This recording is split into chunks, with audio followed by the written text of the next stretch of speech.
Hi, Paul. Thank you for joining us today. I'm really excited to have a quick chat with you about our upcoming masterclass with the mastermind. And I've been asked a few questions by a few people, so I thought it was a great opportunity to jump on with you and have a bit of a chat and ask a few questions.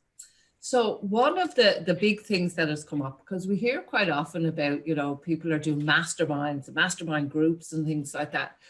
And we've called this a masterclass quite deliberately. Can you tell me what is the difference to you between a masterclass and just some of these mastermind groups that we see? Look, I mean, that's a fascinating question. And it's something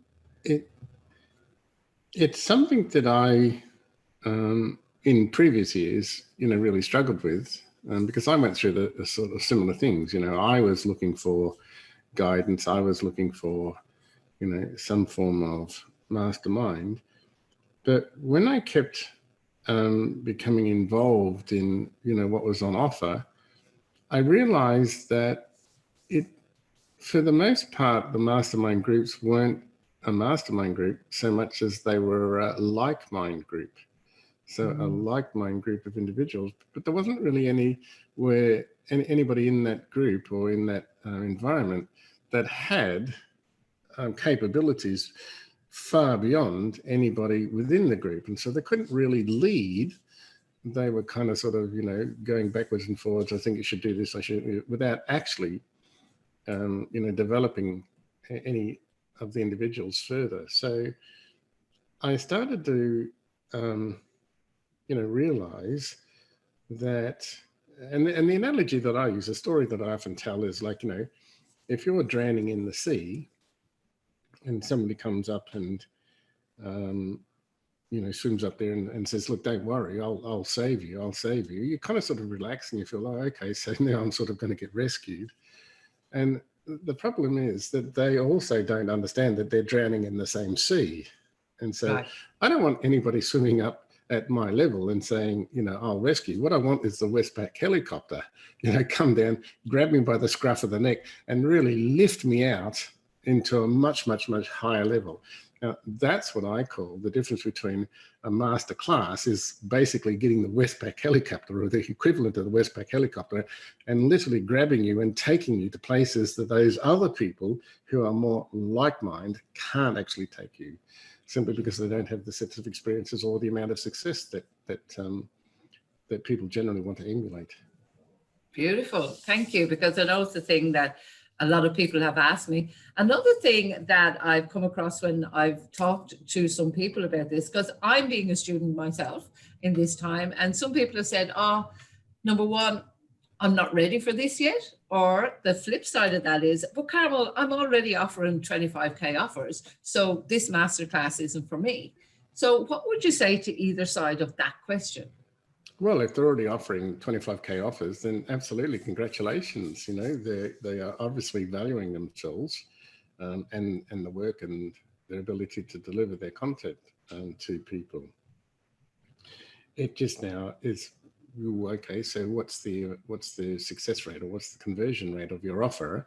And is there anything there that they need to fine tune or that they perhaps haven't thought about doing in order to get greater acceptance of those offers? For the person that says they're not ready yet, generally it's more that they don't value their offering, more that they don't value themselves just yet. And so it's a bit of an identity thing that is hidden or masked by, the busyness that we can, our rational mind can convince us that is true. Now, some people are genuinely not ready, they're on the way to developing, but you just got to understand, well, is it really that, or is it something much more, something that exists much more at an identity level in the fact that you don't believe in yourself enough yet? Okay, so that's where a major amount of support needs to go, because if they are delivering information, if they're delivering support, if they're delivering knowledge in any way, shape or form to an audience who can benefit from that, there comes a point where you realize that people of affluence have exactly the same challenges going on that you could support and help benefit. They are time restricted too. They have all sorts of knowledge voids. They have all sorts of skill voids. They just don't know how to do something. The trouble with, well, you know, one of the challenges is that they don't look to low-end service providers for the solution. They don't look at low-end market. They don't look at that competitive commodity fungibility. Fungibility means that whilst you're offering whatever it is, you are invisible to most people. So your identity, fungibility means it can be interchanged. Somebody else can do it. You know, so basically, you know, everybody can make a pizza. Yeah. And so people start hunting for the best offer or, you know, the best price, not necessarily the best value. And so people of affluence want the best value. They don't care what the price is. Yeah. And so some people are not ready to step up to that mark. And so they compete in the most competitive marketplace, which is actually the bottom end. And Yes. there's nothing wrong with that, except, you know, when you come and you know, start to be serious about business, you can't make the types of incomes that people say that they want to make, which is, let's say, multiple six figures or six figures, by serving the bottom end, because there's just not enough space in time. There's not enough leverage to be able to do that. Yeah. And so, you know, when people are ready, then, you know, we're here to support them. But generally, it is got to do with an identity thing rather than I don't have enough time or it's not just right. And when it comes to that level, it is much more about quality than quantity. So quite often you hear people going, you know, if I just get 1,000 people in this and 1,000, whereas if you have, you know, 50 to 100 of the higher end clients, you're not in that consistent rush and, you know, getting lost in that burnout almost of trying to keep going and keep going and keep running because it's easier. You know, I've built 4 multi-million-dollar businesses from the ground up. And those businesses have been in different industries, if you like. And, you know, 2 of them especially were as chalk and cheese from each other. Yeah. But what I can actually promise people is that none of those businesses were built offering low-end products. Because there's just not enough life's time in somebody like me to, you know, try and leverage 1,000 different ways. And to understand that, you know, people are so conditioned and so socially engineered into spending money. So it doesn't matter how much a person earns, they're going to spend it. And if you're in Australia, you're going to spend 116% of every dollar you earn, no matter how much you earn. It doesn't matter whether you're low end or high end. If you're an American, it's 126% of every dollar that you earn. And so if there are people that are prepared to spend tens of thousands of dollars learning whatever it is that they want to learn or being supported in whatever it is that they want to be supported in, they could easily spend that with you as anybody else. It's just that you're not giving them permission to spend it with you. Yeah. And so that's where that great sense of value and the realization is that you've got to give people to spend it with you in order for them to spend it with you. Yeah, give them permission. Beautiful. I love it. I know recently that you helped one of your clients to increase the proposal from memory. I think it was from something from like 20,000 to 120,000. Was it something like that? Well, it was, and again, this person, he was competing. He was, you know, offering products at the low end of the space, and in fact, his first product, I think, was just from memory, $37, and then the second level of offering was something like $70, and that was a membership-based thing on the internet, and it was, you know, he was offering a tuition based product, and somebody saw his success, you know, because he was getting massive numbers through, you know, some of the copy that we were supporting him in terms of his marketing. Yeah. And somebody reached out to me and said, look, I would like you to build for me what you have built for you. And so, my client said, oh, great, I can charge, I'll take 3 months to build it for them. And, so 3 months or that, 20 grand. Now, this client was getting 6 times ad spend from his Facebook marketing. Yeah. In other words, if he put $100 into the ads, he was getting $600 a day back. He was putting $1,000 into the ads, he was getting $6,000 back. And I said, why would you actually take 3 months out of what you're already doing to build a similar funnel and process for somebody for $20,000, whereas you could actually just increase your marketing spend and get that $20,000 within a matter of 1 month, and you don't have to be responsible for, another client. And I said, look, if you want $20,000, then let's go back with a $150,000 offer. And we've put in the, the work and formulated that in order to have it rejected so that you simply become a consultant at $20,000 rather than having to do all the work at $20,000. Well, lo and behold, we put such a good offer together that they accepted the $150,000 offer. Okay, awesome. And that's so terrific to hear. What is the biggest mistake that you've seen when it comes to putting in offers, whether, that 20K to that 150K, for somebody who doesn't know and hasn't had this kind of training? What's the biggest mistake that they make, or the biggest difference in them? The success of, let's say, a high value offer is absolutely directly related to the amount of foundational work you do beforehand, the amount of preparation that you do beforehand. And so, I have several worksheets that I take people through so that they know their ideal client. They're able to decode what's happening for that ideal client better than they can actually they can decode them themselves. And so it's always in the foundational work. And then to put that, once you've done that research and once you've put those foundations in place, it's then knowing how to articulate to a high-end person in the way that the high-end person wants to receive the content. And so, we've often discussed that communication is not what is said or written, it's actually what is received. And so if you think about, communication and effective marketing being the right message to the right person at the right time, price then becomes irrelevant. Yeah.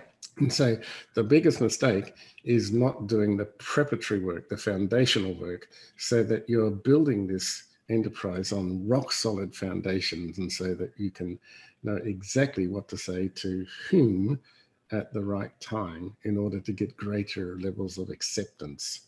And so when you've done that preparatory work, it follows through in your copy, it follows through in your marketing, it follows through in your what they call high touch, high personalization, because high value clients need that high touch, need that high personalization.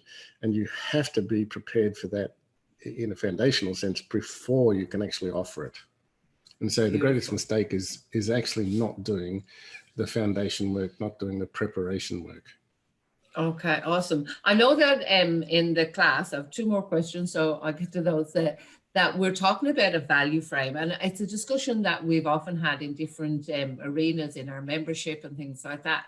So why is it important to have a value frame at this point in somebody's business? Again, that's another fascinating question. And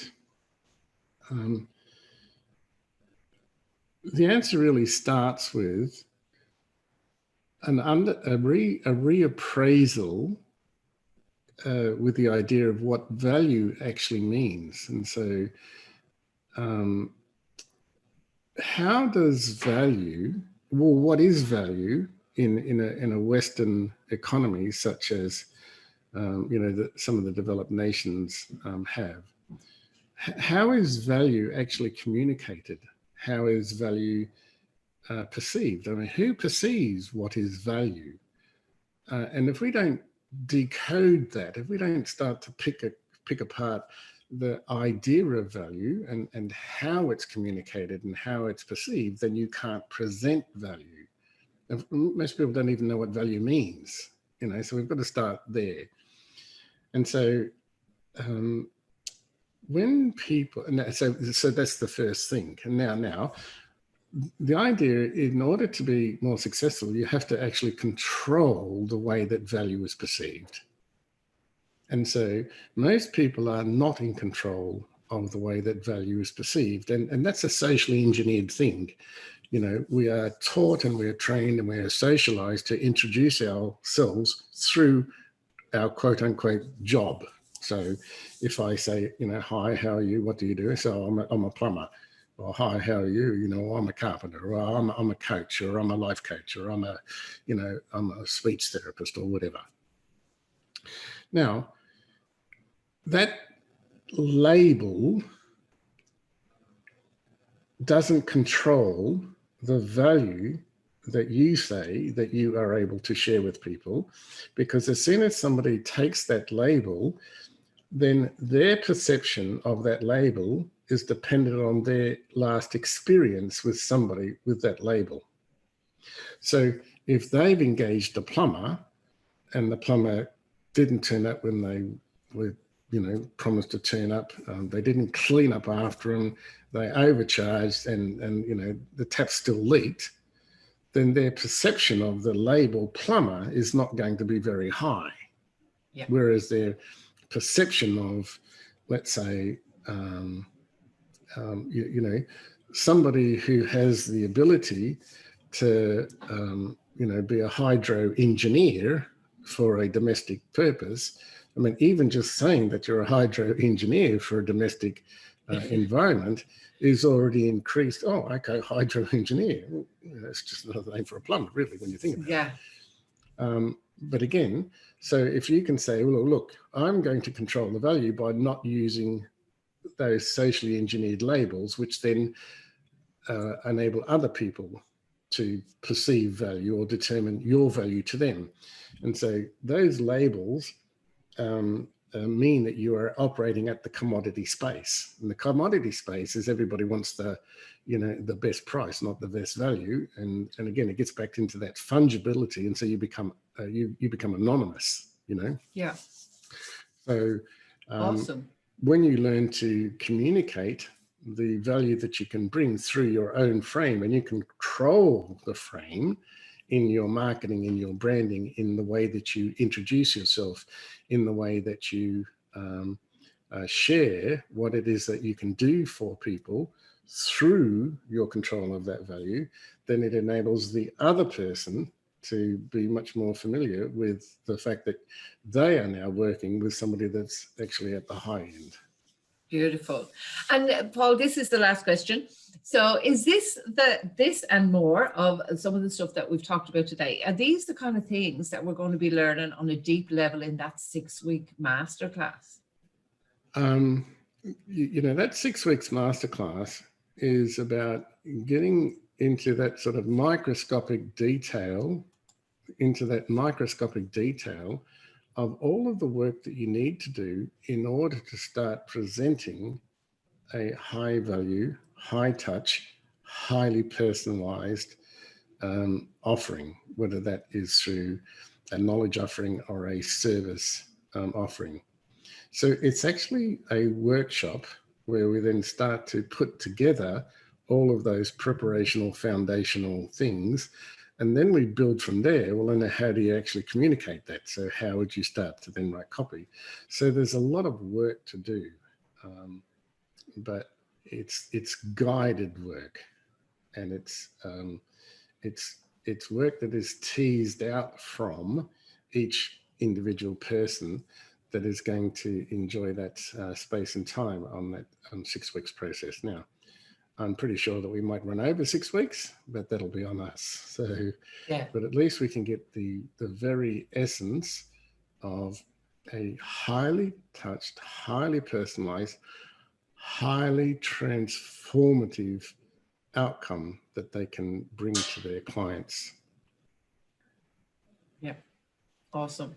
And I know from doing previous things with yourself that it becomes highly personalized to the people in the group as well, because we're keeping it small quite deliberately so that the spotlight, if you like, can be on each and every one of us, so we can really unpack it and draw that message out and, you know, really help put it into that capsule to attract those higher end clients, so we can position ourselves in that way.